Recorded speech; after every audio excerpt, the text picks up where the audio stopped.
Yes, അപ്പം എന്തായാലും നമ്മുടെ പ്രേക്ഷകർക്ക് അറിയാം ഇനിയുള്ള കുറച്ച് മിനിറ്റ്സ് നിങ്ങൾക്ക് കിട്ടുന്നത് നിങ്ങളുടെ മാക്സിമം സംശയങ്ങളൊക്കെ വിളിച്ച് ചോദിക്കാനാണ്. തത്സമയമാണ് പ്രോഗ്രാം. അതുകൊണ്ട് തന്നെ ഫോൺ എടുക്കുക, വിളിക്കുന്ന നമ്പർ സ്ക്രീനിൽ കൊടുത്തിട്ടുണ്ട് 05880413110, അതുപോലെ 05852313110. രണ്ട് നമ്പേഴ്സ് വിളിച്ചും തത്സമയം നിങ്ങളുടെ ബിസിനസ് പരമായിട്ടുള്ള അല്ലെങ്കിൽ വീസ പരമായിട്ടുള്ള എന്ത് സംശയം വേണമെങ്കിൽ ചോദിക്കാം. ഒപ്പം മറ്റ് മെസ്സേജുകൾ നമുക്ക് വരുന്നുണ്ട്. അപ്പോൾ എന്തായാലും നമുക്ക് ഇന്ന് കുറച്ച് സംശയങ്ങളൊക്കെ നമുക്ക് മുൻ എപ്പിസോഡ്സിൽ വന്നത് ഇൻക്ലൂഡ് ചെയ്തിട്ടുണ്ട്. എന്തായാലും ആദ്യത്തെ ചോദ്യത്തിലേക്ക് പോട്ടെ.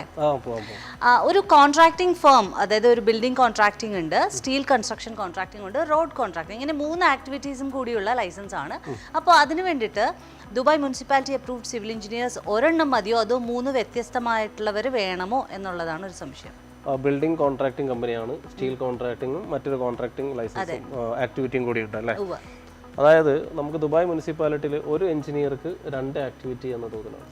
ഇപ്പോൾ 3 ആക്ടിവിറ്റി ഉള്ള ഒരു കമ്പനിക്ക് 2 എഞ്ചിനീയർ വെക്കേണ്ടി വരും. അതായത് ഒരാൾക്ക് 2 ആക്ടിവിറ്റി.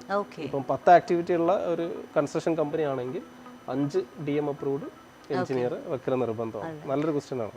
ഓക്കെ, അതുപോലെ തന്നെ നമ്മുടെ പ്രേക്ഷകർ കണ്ടുകൊണ്ടിരിക്കുന്നവരുടെ ശ്രദ്ധയ്ക്കായി നമുക്കിപ്പോൾ പലർക്കും ഗവൺമെൻറ് സെക്ടറിൽ ജോബ് ചെയ്യുന്നതിനെ കുറിച്ച് സംശയങ്ങളുണ്ട്. അങ്ങനെ ഒരുപാട് സംശയങ്ങൾ എഴുതി ചോദിച്ചിട്ടുള്ള പ്രേക്ഷകരുണ്ട്. അല്ലാതെ നിങ്ങൾക്ക് എന്ത് തരം സംശയങ്ങളുണ്ട് എങ്കിലും പ്ലീസ് കോൾ ചെയ്യുക. കോൾ ചെയ്ത് സംശയം നേരിട്ട് തന്നെ സാറിനോട് ചോദിക്കാവുന്നതാണ്. സാർ, നമ്മുടെ ഇപ്പോൾ എല്ലാവർക്കും എമററ്റൈസേഷനെ കുറിച്ചിട്ടുള്ള ഇപ്പോൾ നിയമം വന്നിട്ടുണ്ട്. 20 എംപ്ലോയീസിന് ഒരു ലോക്കൽ എന്നുള്ള രീതിയിൽ. അതിപ്പോൾ NTV ഒരു മീഡിയ കമ്പനിയാണ്. ഓക്കെ, അപ്പോൾ നമുക്ക് മലയാളം സംസാരിക്കുന്നവരും മനസ്സിലാക്കുന്നവരുമായിരിക്കണം എന്നുണ്ട്. അപ്പോൾ ഇതുപോലെ എല്ലാ കമ്പനിക്കും നിർബന്ധമാണോ അതോ ഫ്ലെക്സിബിലിറ്റി ഉണ്ടോ? കാരണം മിനിസ്ട്രി ഓഫ് ലേബറിന്റെ നിയമം അനുസരിച്ചിട്ട്, അതായത് ഇവിടുത്തെ ഫെഡറൽ ഗവൺമെന്റിന്റെ ലോ അനുസരിച്ചിട്ട് ഏതൊരു കമ്പനിക്കും 20 എംപ്ലോയീസിന് ഒരു ഇമറാത്തി നിർബന്ധമാണ്. ഇപ്പോൾ നിങ്ങൾ ഇപ്പോൾ NTVനെ പറഞ്ഞു 20 മലയാളികൾ. അതുപോലെ പ്രയാസപ്പെടുന്ന ഒരുപാട് മേഖലകളുണ്ട്. ഇപ്പോൾ ഒരു കേരള റെസ്റ്റോറൻറ്റ്, കേരള റെസ്റ്റോറൻറ്റിൽ ഒരു ഇമറാത്തിനെ വെച്ചാൽ എന്തായിരിക്കും സ്ഥിതി? നമുക്ക് ചിന്തിക്കാൻ അത് ഇപ്പോൾ ഓണം കൂടിയാണ്. ഒരു 10-25 തരങ്ങൾ എങ്ങനെ ഒരു ഇമറാത്തി പഠിച്ചെടുക്കും? പക്ഷേ ഇവിടെ ഇമറാത്തിക്ക് സ്കോപ്പ് ഉണ്ട്. അതായത് 20 എംപ്ലോയീസ് ഉള്ള ഒരു കമ്പനിക്ക് എന്തായാലും ഒരു PR വെക്കേണ്ടി വരും.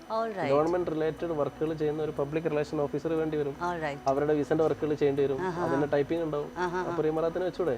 ഇതാണ് ഗവൺമെന്റ് ചോദിക്കുന്നത്. അപ്പോൾ എന്തെങ്കിലും ഒരു പൊസിഷനിൽ ഡെഫിനറ്റ്ലി ഒരു എമിറാത്തിയെ ഹയർ ചെയ്തിരിക്കും. മാനേജറായിട്ട് വെക്കാം. ഞാൻ PR എക്സാമ്പിളാണ് ഞാൻ പറഞ്ഞത്. ഓപ്പറേഷൻസിന്റെ ഏതിലും വെക്കാലോ നമുക്ക്. Okay, that's really good. അപ്പോൾ വളരെ ഇൻഫോർമേറ്റീവ് ആണ് കേട്ടോ. അപ്പോൾ നമുക്ക് NTVയിൽ നിങ്ങൾക്ക് റിസപ്ഷനിൽ ഇമറാത്തിനെ വെക്കാം. നല്ലൊരു മുൻചെത്തി. യെസ്, അപ്പോൾ എന്തായാലും നമുക്ക് മറ്റൊരു ചോദ്യം വന്നിട്ടില്ല. ഇപ്പോൾ നമുക്ക് കോർപ്പറേറ്റ് ടാക്സിന് രജിസ്റ്റർ ചെയ്യണമെന്ന് പറഞ്ഞിട്ടുണ്ട്. പക്ഷേ 375,000 ദിർഹംസിന് നെറ്റ് പ്രോഫിറ്റിന് മുകളിലുള്ളവർക്കല്ലേ. അപ്പോൾ അതിൽ താഴെ പ്രോഫിറ്റ് ഉള്ളവരുണ്ട് എങ്കിൽ അത് രജിസ്റ്റർ ചെയ്യാതെ ഇരുന്നിട്ട് അവരുടെ ഓഡിറ്റ് റിപ്പോർട്ട് കാണിച്ചാൽ മതിയോ? അതായത് കോർപ്പറേറ്റ് ടാക്സ് രജിസ്ട്രേഷൻ എല്ലാവർക്കും നിർബന്ധമാണ്. അത് 0 ബിസിനസ് ഉള്ള ആളുകൾക്കും 3,70,000 ദിർഹംസിന്റെ മുകളിൽ ബിസിനസ് ഉള്ളവർക്കും രജിസ്ട്രേഷൻ നിർബന്ധമാണ്. ഇത് അടുത്ത വർഷം സബ്മിഷനിലേക്ക് വരുമ്പോൾ അവിടെയാണ് ഇതിന്റെ പോയിന്റ് എടുക്കുന്നത്. 3,70,000 ദിർഹംസിന്റെ മുകളിൽ നെറ്റ് പ്രോഫിറ്റ് ഉണ്ടെങ്കിൽ ഓഡിറ്റ് റിപ്പോർട്ട് സമർപ്പിക്കണം. ഇതിന്റെ എല്ലാ റെക്കോർഡും ഫെഡറൽ ഗവൺമെന്റിന് കൊടുക്കണം. അതല്ല എന്നുണ്ടെങ്കിൽ നമുക്ക് ചെറിയൊരു റിപ്പോർട്ട് മതി, എക്സൽ റിപ്പോർട്ട് സബ്മിറ്റ് ചെയ്താൽ മതി. ഒഫീഷ്യൽ ഓഡിറ്റ് റിപ്പോർട്ട് വെച്ച് ചെയ്യേണ്ട ആവശ്യം. പക്ഷേ രജിസ്ട്രേഷൻ നിർബന്ധമാണ്. എല്ലാവരും പ്രത്യേകം ശ്രദ്ധിക്കേണ്ട കാര്യമാണ്. കോർപ്പറേറ്റ് ടാക്സ് രജിസ്ട്രേഷൻ നിർബന്ധമാണ്. അല്ലെങ്കിൽ 10,000 ദിർഹംസ് വരെ ഫൈന് കിട്ടാവുന്ന ഒരു സാധ്യത ഉണ്ട്. ഓൾറൈറ്റ്, അതുപോലെ തന്നെ നമുക്കിപ്പോൾ കഴിഞ്ഞ എപ്പിസോഡ്സിൽ പറയണ്ടേ, ഇപ്പോൾ പലതരം ലൈസൻസ്, ഇപ്പോൾ നമ്മൾ എങ്ങോട്ട് നോക്കിയാലും കമ്പനി സ്റ്റാർട്ട് ചെയ്യുന്നതിന് ലൈസൻസിന് കുറേ ഫ്ലെക്സിബിലിറ്റി ഫ്രീ സോൺസിൽ കാണുന്നുണ്ട്. അത് കുറച്ചുകൂടെ ചീപ്പറാണ് റാദർ ദാൻ മെയിൻ ലാൻഡ്. അപ്പോൾ ഫ്രീ സോണിലൊരു ട്രേഡിംഗ് കമ്പനി തുടങ്ങിയ ഒരാൾക്ക് ലേറ്റർ ഓൺ അപ്പോൾ നല്ല പച്ച പിടിച്ചു, നല്ല ഗംഭീരമായി പോകുന്നുണ്ട്. അപ്പോൾ അങ്ങനെയുള്ള സാഹചര്യത്തിൽ ഒരു ഷോപ്പ് മെയിൻ ലാൻഡിൽ ഓപ്പൺ ചെയ്യുവാൻ സാധിക്കുമോ? അതിന് എന്താണ് ഫോർമാലിറ്റി? ഇപ്പോൾ നമ്മൾ സെക്കൻഡ് എപ്പിസോഡിൽ ഫ്രീ സോണിനെ കുറിച്ച് പറഞ്ഞിരുന്നു. അതിന് ഒരുപാട് ലിമിറ്റേഷൻസ് ഉണ്ട്. എന്നാൽ ഒരുപാട് ക്ലയന്റുകൾ ചെറിയ ഒരു അട്രാക്റ്റീവ് റേറ്റിൽ നേരെ അട്രാക്ഷനിലേക്ക് വന്ന് 4,000 ദിർഹംസിന് ലൈസൻസ്, 5,000 ദിർഹംസിന് ലൈസൻസ് എന്ന് പറഞ്ഞാൽ പെട്ടെന്ന് ലൈസൻസ് എടുക്കും. ലൈസൻസ് എടുക്കുമ്പോൾ ഇവരൊരു 1 മാൻ ഷോ ആയിരിക്കും ബിസിനസ് ഉദ്ദേശിക്കുന്നുണ്ടാവാം. പക്ഷേ പിന്നീട് ബിസിനസ് വളർന്നു പന്തലിച്ചു, ആളുകൾ കൂടുതൽ വേണ്ടി വരും. അതായത് 0 വിസ പാക്കേജിൽ നിന്നും 1 വിസ പാക്കേജിലേക്ക് കൺവേർട്ട് ആവും. ഓക്കെ. അപ്പോൾ തന്നെ നല്ല റേറ്റ് വരും. 2 വിസ വേണമെങ്കിൽ വീണ്ടും കൂടും. അപ്പോൾ മെയിൻലാൻഡിലേക്ക് പിന്നെ ആളുകളുടെ ആ ഒരു ശ്രദ്ധ തിരികെ. അപ്പം പിന്നീടാണ് ആലോചിക്കാൻ ഞാൻ ഫസ്റ്റ് എടുത്ത തീരുമാനം തെറ്റായി പോയി. അവിടെയാണ് ശരിക്കുള്ള ഒരു എക്സ്പെർട്ട് കൗൺസിലിന്റെ ആവശ്യം. അവിടെയാണ് നമ്മുടെ ഒരു പ്രാധാന്യം വരുന്നത്. ഇപ്പം നമുക്ക് വന്ന ക്വസ്റ്റ്യനിൽ ഷോപ്പ് ഇടാൻ പറ്റുമെന്നാണ്, കഴിയില്ല. ഇതൊക്കെ അതിന്റെ ലിമിറ്റേഷനിൽ വരുന്നതാണ്. അപ്പോൾ ഫ്രീ സോണിലുള്ള ഒരു കമ്പനി, ഒരു ട്രേഡിംഗ് കമ്പനി അതിന്റെ ബ്രാഞ്ചായിട്ട് പുറത്ത് ഓപ്പൺ ചെയ്തിട്ട് വേണം പുറത്ത് ഷോപ്പ് ഇടാൻ. അപ്പോൾ 2 കോസ്റ്റായി. ബ്രാഞ്ചിന് ലൈസൻസ് ഏകദേശം സെയിം പൈസ വരിക, പിന്നെ ഫ്രീ സോണിലെ ലൈസൻസ് വരും. കാരണം ഫ്രീ സോണിലെ ലൈസൻസ് ഓൾറെഡി ബിസിനസ് എല്ലാം തുടങ്ങി പന്തലിച്ച് 4 ആളുകൾ അറിഞ്ഞിട്ടുണ്ടാവും. അതിന് വെബ്സൈറ്റ് ഉണ്ടാവും, അതിന് ബാങ്ക് അക്കൗണ്ട് ഉണ്ടാവും. അപ്പോൾ ഈ ബിസിനസ്സുകാരന് ഈ ഒരു ലൈസൻസ് ക്ലോസ് ചെയ്യാനും പറ്റില്ല, എന്നാലും പുറത്ത് വേറെ ലൈസൻസ് എടുക്കേണ്ടി വരും. അപ്പോൾ ഇതൊക്കെ നമ്മൾ സ്റ്റാർട്ടിങ്ങിലുള്ള തീരുമാനത്തിന്റെ പാകപ്പിഴകളാണ് പിന്നീട് ഉണ്ടാവുന്ന ഈ ഒരു അധിക ഭാരം. അപ്പോൾ ഒരു ബിസിനസ് ഒക്കെ സ്റ്റാർട്ട് ചെയ്യണമെങ്കിൽ ആദ്യം തന്നെ വന്ന് അവരുടെ കറക്റ്റ് ആയിട്ട് എക്സ്പേർട്ട് അഡ്വൈസ് എടുക്കുക എന്നുള്ളതാണ് മെയിൻ ആയിട്ട്. അതായത് നമ്മളൊരു ഫോർകാസ്റ്റ് ചെയ്യണല്ലോ, ഒരു ബിസിനസ് ചെയ്യുമ്പോൾ ഒരു 5 വർഷത്തിന് എന്ത് ചെയ്യും എന്നുള്ളൊരു പ്ലാൻ ഒരു ബിസിനസ്സുകാരൻ ഉണ്ടാവും. അവനക്കൊരു സ്ട്രാറ്റജി ഉണ്ടാവും, അവനക്കൊരു പ്ലാൻ ഉണ്ടാവും. അത് എക്സിക്യൂട്ട് ചെയ്യുമ്പോൾ അതിൻ്റെതായ രീതിയിൽ മുന്നോട്ട് പോകണമെങ്കിൽ ഈ അഡ്വൈസ് വളരെ നിർബന്ധമാണ്. ഓക്കെ. അതുപോലെ തന്നെ മറ്റൊരെണ്ണം നമുക്ക് വാട്സപ്പിൽ വന്നിട്ടുള്ള ഒരു ക്വസ്റ്റ്യൻ ആണ്. നാട്ടിൽ നിന്നുകൊണ്ട് വിസ ഇല്ലാത്ത ഒരാൾക്ക് ദുബായിൽ വരാതെ ലൈസൻസ് എടുക്കാൻ എന്ത് ചെയ്യണം? വിസ ഇല്ലാത്ത ഒരാൾ നാട്ടിൽ നിൽക്കുന്ന വ്യക്തിയാണ്, പേര് ഇദ്ദേഹം മെൻഷൻ ചെയ്തിട്ടില്ല. അവിടെ നിന്നുകൊണ്ട് തന്നെ ദുബായിൽ വരാതെ ലൈസൻസ് എടുക്കാൻ എന്ത് ചെയ്യണം? ദുബായ് ലൈസൻസ് ആയിരിക്കും. ദുബായിൽ വരാതെ ലൈസൻസ് എടുക്കാൻ ഇപ്പോൾ ഒരുപാട് ഓപ്ഷൻസ് ഉണ്ട്. അതായത് ഫ്രീ സോൺ അത് സ്റ്റാർട്ട് ചെയ്തത് ആദ്യം. അതായത് ഓൺലൈൻ പിന്നെ KYC അപ്ഡേഷൻ, അതുപോലെ ഓൺലൈനിൽ നമ്മളൊരു സെൽഫി വീഡിയോ എടുത്തിട്ട് ഞാൻ ഇന്ന ആളാണ്, ഇന്ന ഇതാണെന്ന് ഇംഗ്ലീഷിൽ ഒരു വീഡിയോ എടുത്തിട്ട് അതിലിടും. അപ്പോൾ പാസ്പോർട്ട് എല്ലാം വെരിഫിക്കേഷൻ അതിലൂടെ തീരും. എന്നാൽ നമ്മൾ ആപ്ലിക്കേഷൻ ചെയ്യുമ്പോൾ ഒരു UID നമ്പർ ഉണ്ട്. എല്ലാവർക്കും ഒരു യൂണിഫൈഡ് ID നമ്പർ ഉണ്ടാവും നമ്മുടെ വിസയിൽ. അതില്ലാത്ത ഒരാൾ, അത് മുന്നേ ഇവിടെ വന്ന ഒരാളാണെങ്കിൽ അദ്ദേഹത്തിന് വിസിറ്റ് വിസ ഉണ്ടാവും, അല്ലെങ്കിൽ വിസ ഉണ്ടാവും, ഒരു UID നമ്പർ ക്രിയേറ്റ് ചെയ്തിട്ടുണ്ട്. ആ നമ്പർ ഉണ്ടെങ്കിൽ അത് പിന്നീട് അത് പ്രോസസ്സ് ചെയ്യാൻ പറ്റുള്ളൂ. അപ്പോൾ ഇവിടെ വരാൻ ഉദ്ദേശിക്കാത്ത ഒരാൾക്കാണെങ്കിൽ കൂടി നമ്മൾ ആ പാസ്പോർട്ട് കോപ്പിയും ഫോട്ടോ വാങ്ങി ഒരു 1 മന്ത് വിസക്ക് അപ്ലൈ ചെയ്യും. അപ്പോൾ UID നമ്പർ കിട്ടും. മുന്നുള്ള ആളാണെങ്കിൽ വേണ്ട, ആ പഴയ UID നമ്പർ സിസ്റ്റത്തിലുണ്ടാവും. ഇല്ലാത്ത പുതിയൊരാൾ, ഫ്രഷ് ഒരാൾ ദുബായിൽ വരാതെ ലൈസൻസ് തുടങ്ങാം. പക്ഷേ ഒരു 1 മന്ത് വിസ നമ്മൾ എടുത്ത് UID നമ്പർ ക്രിയേറ്റ് ചെയ്ത് കഴിഞ്ഞ ശേഷം ആപ്ലിക്കേഷൻ പോസ്റ്റ് ചെയ്യും. എന്നിട്ട് പിന്നീട് വിസ ഒക്കെ അപ്ലൈ ചെയ്ത് ഇൻവെസ്റ്റർ വിസയിൽ കയറി വരാം. ഓക്കെ. അപ്പോൾ ആ സംശയത്തിന് സൊല്യൂഷൻ കിട്ടിയെന്ന് വിശ്വസിക്കുന്നു. ഇന്റർനാഷണൽ ആകുമ്പോൾ വിളിക്കാൻ നമ്മൾ സജസ്റ്റ് ചെയ്യുന്നില്ല, മെസ്സേജിൽ ഇട്ടാലും മതി. മറ്റുള്ള പ്രേക്ഷകരുടെ ശ്രദ്ധയ്ക്കായി ഫോൺ ലൈൻസ് ഓപ്പൺ ആണ്. വിളിക്കുന്ന നമ്പർ 05880413110, അതുപോലെ 05852313110. മറ്റൊരു ചോദ്യം, കൊമേഴ്സ് ലൈസൻസിന് റീറ്റെയിൽ ഷോപ്പ് ഓപ്പൺ ചെയ്യാൻ സാധിക്കുമോ? ഒരുപാട് പേര് കൊമേഴ്സ് ലൈസൻസിൽ ഇപ്പോൾ ആക്ടിവിറ്റീസ് ചെയ്യുന്നുണ്ട്. നേരത്തെ പറഞ്ഞ പോലെ ഫ്രീ സോൺ ലൈസൻസുകൾ 4000 ദിർഹംസിന് കിട്ടാനുണ്ട്. അപ്പോൾ ആളുകൾ പെട്ടെന്ന് ഒരു ഓൺലൈൻ വീട്ടിൽ നിന്നോ അല്ലെങ്കിൽ സ്വന്തം ബിസിനസിന്റെ ഇടയിൽ നിന്നോ സ്വന്തം കാറിൽ നിന്നോ ചെയ്യുന്ന ബിസിനസ്സുകളാണ്. വൺ മാൻ ഷോ ഞാൻ നേരത്തെ പറഞ്ഞ പോലെ ഒരു IT, ഇപ്പം നോർമലി നമ്മൾ ഇന്ത്യക്കാരൊക്കെ ആണെങ്കിൽ അത് ബാംഗ്ലൂരിലോ അല്ലെങ്കിൽ ചെന്നൈയിലോ ഒക്കെ IT കമ്പനിയിൽ മൊത്തത്തിൽ ഏൽപ്പിക്കും. അപ്പം പ്രൊഡക്റ്റെല്ലാം ലിസ്റ്റ് ചെയ്ത് ബാക്കിയുള്ള എല്ലാം ബൈ കോൾ ആയിരിക്കാം, അല്ലെങ്കിൽ വെബ്സൈറ്റിൽ ഇതുപോലെ കസ്റ്റമർ ബുക്ക് ചെയ്യുന്നത് അവർക്ക് നോട്ടിഫിക്കേഷൻ കിട്ടും, അതനുസരിച്ച് ഇവിടെ ഡെലിവറി ചെയ്യാണ് ചെയ്യുക. ഇങ്ങനെ ചെയ്യുന്ന ഒരു കമ്പനിക്ക് കൊമേഴ്സ് എന്ന് പറയുമ്പോൾ അത് ഇലക്ട്രോണിക് കൊമേഴ്സ് ആണ്. അത് ഇലക്ട്രോണിക്കലി മാത്രമേ നടക്കുള്ളൂ. ഷോപ്പ് ആകുമ്പോൾ പിന്നെ അത് B2C ആയി, ബിസിനസ് ടു കസ്റ്റമർ ഡയറക്റ്റ് വന്ന് ഷോപ്പിൽ വന്ന് ചെയ്യുന്ന സിസ്റ്റമായി. അവിടെ നമ്മൾ ജനറൽ ട്രേഡിംഗ് ലൈസൻസ് തന്നെ എടുക്കും, അത് നിർബന്ധമാണ്. അതാണ് ജനറൽ ട്രേഡിംഗ് ലൈസൻസിന് റേറ്റ് കൂടും, അപ്പോൾ ആളുകൾ അത് മടിക്കും. അപ്പോൾ കൊമേഴ്സിലേക്ക് വരും, 4000-5000 ദിർഹംസിന് ലൈസൻസ് എടുക്കും. പിന്നീടാണ് ഇതുപോലെ ചിന്തിക്കുക.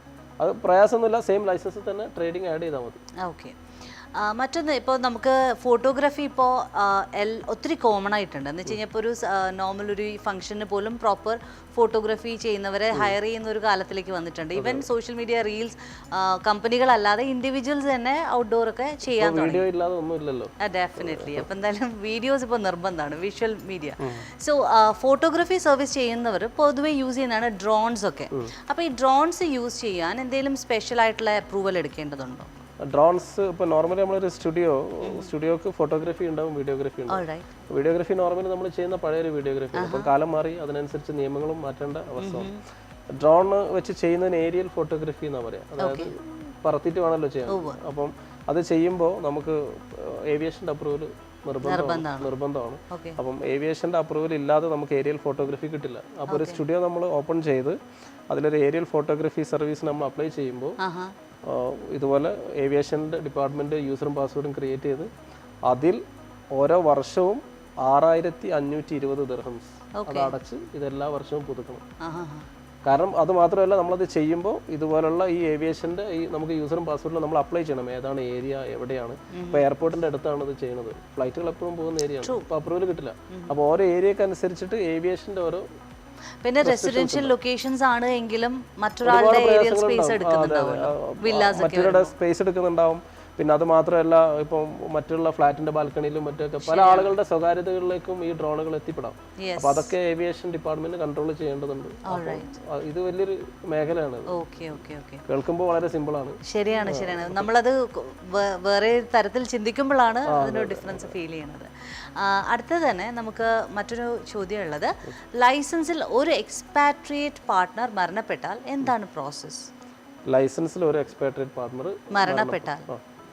മരണപ്പെട്ട് കഴിഞ്ഞാൽ ചെയ്യണം. ഇപ്പം നോർമലി ഒരാൾ ഇപ്പം പാർട്ണർ നമ്മൾ റിമൂവ് ചെയ്യുമ്പോൾ അദ്ദേഹം വന്ന് എക്കണോമിക്സിൽ വന്ന് നമ്മൾ സൈൻ ചെയ്യണമല്ലോ. ഇവിടെ സൈൻ ചെയ്യാൻ മരണപ്പെട്ട ആൾക്ക് കഴിയില്ല, ഡിസീസ്ഡ് ആളുകൾക്ക് കഴിയില്ല. അപ്പോൾ എന്ത് ചെയ്യണമെന്ന് വെച്ചാൽ മരണപ്പെട്ട ആളുടെ ഇൻഹെറിറ്റൻസ്, അതായത് അനന്തരാവകാശികൾ ആരൊക്കെ എന്നുള്ള സർട്ടിഫിക്കറ്റ് വേണം. നോർമലി നമ്മുടെ നാട്ടിൽ നിന്നുള്ളതാണെങ്കിൽ വില്ലേജ് ഓഫീസിൽ നിന്നാണ് ഇൻഹെറിറ്റൻസ് സർട്ടിഫിക്കറ്റ് കിട്ടുക. അതിനാദ്യം വില്ലേജ് ഓഫീസർക്ക് ഡെത്ത് സർട്ടിഫിക്കറ്റ് നമ്മൾ സമർപ്പിക്കുന്നു. വില്ലേജ് ഓഫീസർ വീട്ടിൽ വന്ന് അന്വേഷിക്കുന്നു. പെട്ടെന്ന് കിട്ടുന്ന ഒരു പ്രോസസ് അല്ല. വില്ലേജ് ഓഫീസർ വന്ന് വീട്ടിൽ വന്ന് അന്വേഷിച്ച് ഇപ്പം മരിച്ചത് ഇപ്പം കുടുംബനാഥനാണെങ്കിൽ ജീവിച്ചിരിക്കുന്ന അമ്മയുണ്ടെങ്കിൽ അമ്മേൻ്റെ പേര് ഇൻഹെറിറ്റൻസിൽ വരും, ഭാര്യൻ്റെ പേര് വരും, കുട്ടികളെ പേര് വരും. ഇപ്പോൾ 2 കുട്ടികളുണ്ടെങ്കിൽ 4 പേര് അനന്തരാവകാശികളായി, അമ്മയായി, ഭാര്യയായി, 2 കുട്ടികളായി. കുട്ടികൾ മൈനറാണെങ്കിൽ അവരുടെ ഇതും അതിൽ മെൻഷൻ ചെയ്യും. എന്നിട്ട് ഈ 4 പേര് ഒന്നുകിൽ മറ്റുള്ള ഇവിടെ ഉള്ള ഒരാൾക്ക് പവർ ഓഫ് അറ്റോർണി കൊടുത്തിട്ട് അയാൾക്ക് ഇദ്ദേഹത്തിൻ്റെ ഇത് റിമൂവ് ചെയ്യാൻ പറ്റും. അതല്ലെങ്കിൽ ഈ 4 പേരും UAE വന്ന് വേണം ചെയ്യാൻ. അത് ചെയ്യുമ്പോഴും നമ്മൾ കോർട്ടിൽ പോയിട്ട് ഒരു സക്സഷൻ സർട്ടിഫിക്കറ്റ് എന്നൊരു സർട്ടിഫിക്കറ്റ് ഉണ്ട്, അതിന് അപ്ലൈ ചെയ്യണം. ഈ ഇൻഹെറിറ്റൻസ് സർട്ടിഫിക്കറ്റ് മാത്രം പോരാ, ഡെത്ത് സർട്ടിഫിക്കറ്റ് മാത്രം പോരാ, സക്സഷൻ സർട്ടിഫിക്കറ്റ് ഉണ്ട്. ഇതിന് അപ്ലൈ ചെയ്യുമ്പോൾ ആദ്യം കോർട്ട് ചെയ്യുന്നത് ഈ മരണപ്പെട്ട ആൾക്ക് എക്സിസ്റ്റിംഗ് ബാങ്ക് അക്കൗണ്ട് ഉണ്ടോ എന്നുള്ളതാണ്.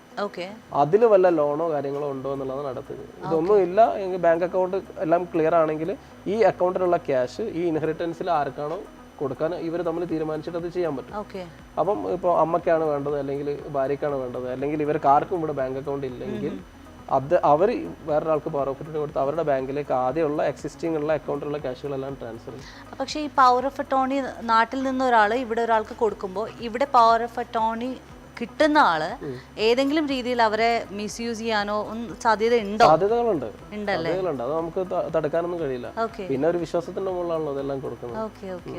ഇപ്പൊ പവർ ഓഫ് അറ്റോർണി കൊടുക്കേണ്ട ഈ ഇൻഹെറിറ്റൻസിൽ എല്ലാവരും വന്നിട്ട് ചെയ്യുകയാണെങ്കിലും പ്രയാസമില്ല.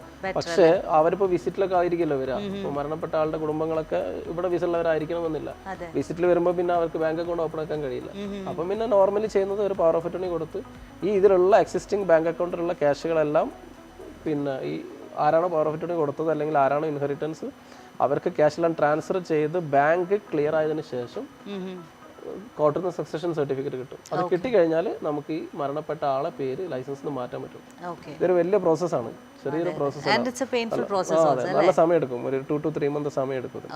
അൽ-അദീദ് എന്ന് പറഞ്ഞ പുതിയൊരു ഓൺലൈൻ കോർട്ട് സിസ്റ്റം ഉണ്ട് ദുബായിൽ. അവിടെ അതുവഴിയാണ് ഇപ്പോൾ ചെയ്യുന്നത്. അതുകൊണ്ട് കാര്യങ്ങളെല്ലാം എളുപ്പമാണ്, പക്ഷെ അതിൻ്റെതായ പ്രോസസ്സ് ഉണ്ട്, അതിൻ്റെതായ രീതിയിൽ നമ്മൾ വെയിറ്റ് ചെയ്യണം. ഇങ്ങനത്തെ സേവനങ്ങളൊക്കെ എക്സ്പ്രസ് ഗ്രൂപ്പ് ഓഫ് കമ്പനീസ് നടക്കുമല്ലോ, നമ്മൾ ചെയ്യുന്നുണ്ട്.